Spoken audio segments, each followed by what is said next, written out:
gap between episodes 3, Revenge of the Sith, and 4, A New Hope. We are here discussing Marvel Comics' Kanan, issue number 12. Having recovered from his wound, Kanan received a message from an old friend. He sends Hera and the Ghost back to Lothal to deliver the supplies, while he and Ezra meets up with their new friend, Gamut Key. Gamut Key provides Kanan and Ezra transportation to Moraga, where he is seeking out Morphizo, one of Kanan's oldest friends.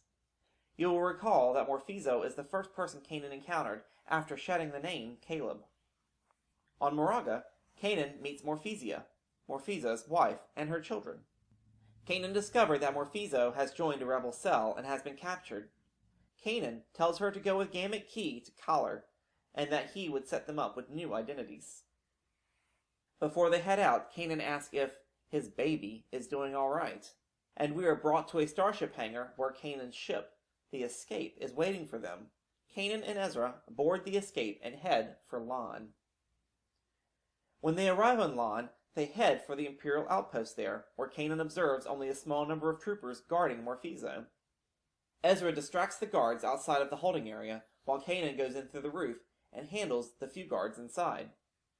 The rescue seemed all but complete until he finds himself staring down the blaster of Captain Ray Sloan, who has been hunting down Kanan for quite some time, since the novel A New Dawn, where she was first introduced. Ever since Kanan escaped her on Gorse, she investigated his history, which ended with Morphizo. No mention of Kanan Jarrus exists before this time.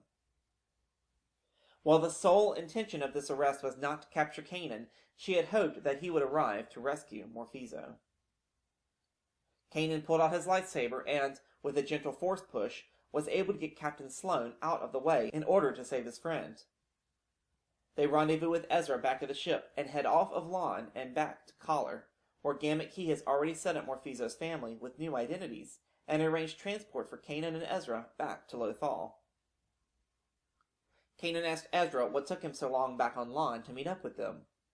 Ezra said he got cornered by the two stormtroopers, but was rescued by a stranger who took off as soon as Ezra was free.